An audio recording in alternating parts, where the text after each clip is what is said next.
Friends, कैसे हैं आप लोग। आज हम लोग पढ़ेंगे MAHN यानी master of arts in Hindu studies, जिसमें आज पढ़ेंगे MHN 004 के खंड 2 में इकाई 2 भगवान की अवधारणा और स्वरूप, जिसमें आज हम आपके लिए लेकर आए हैं न्याय दर्शन में भगवान। तो वीडियो स्टार्ट करने से पहले जो भी फ्रेंड्स हमारे चैनल पे नए आए हैं, कृपया चैनल को सब्सक्राइब कर ले और बेल आइकन को प्रेस कर दे, ताकि जो भी लेटेस्ट वीडियो हमारे चैनल पे आए वो सबसे पहले आपको मिल सके। तो आइए ज्यादा टाइम को न लेते हुए चलते हैं अपने टॉपिक पर। भगवान की अवधारणा और स्वरूप में न्याय दर्शन में भगवान के बारे में पढ़ते हैं।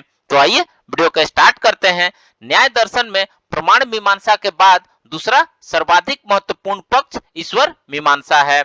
न्याय दर्शन में तर्क के आधार पर भगवान की सत्ता को सिद्ध करने की प्रयास किया गया है। न्याय दर्शन का भगवान जगत का सृष्टा, पालक और संहारक है। वह शून्य से जगत की सृष्टि न कर नित्य परमाणुओं, दिक्, काल, आकाश, मन तथा आत्माओं से उसकी सृष्टि करता है। भगवान इस संसार का निमित्त कारण है और वह कुंभकार के जैसे नित्य परमाणुओं से उसकी सृष्टि करता है। वह जीवों के कर्मों का प्रायोजक भी है। वह संसार के सभी प्राणियों का कर्मफल दाता तथा उनके सुख दुख का निर्णायक तथा दयालु है।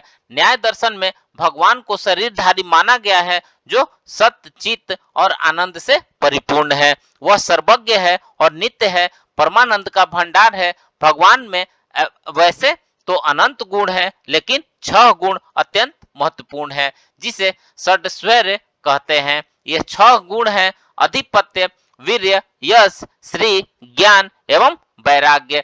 न्याय दर्शन में प्रमाणों के आधार पर भगवान के अस्तित्व को सिद्ध करने का प्रयास किया गया है। न्याय दर्शन में भगवान के अस्तित्व को सिद्ध करने के लिए निम्नलिखित 9 तर्क दिए जाते हैं, जिसमें पहला, जगत एक कार्य है, इसका एक निमित्त कारण होना चाहिए। जो कोई चेतन तत्व नहीं हो सकता।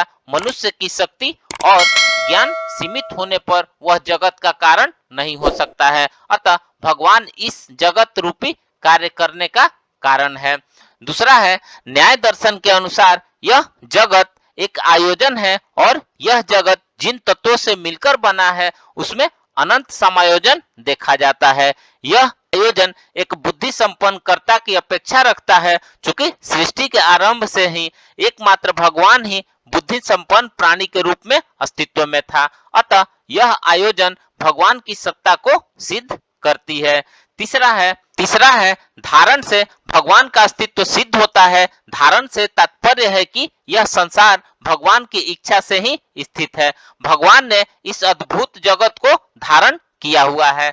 चौथा है, यह संसार एक व्यवहार है। प्रारंभ में संसार के व्यवहारिक से अपरिचित होते हैं। उस समय जीवों को संसार के व्यवहार का ज्ञान कराने के लिए एक चेतन आदि शिक्षक की आवश्यकता होती है। वह आदि शिक्षक भगवान ही हो सकते हैं। पांचवा है, न्याय दर्शन में वेद की प्रामाणिकता के आधार पर भगवान की सत्ता को सिद्ध करता है।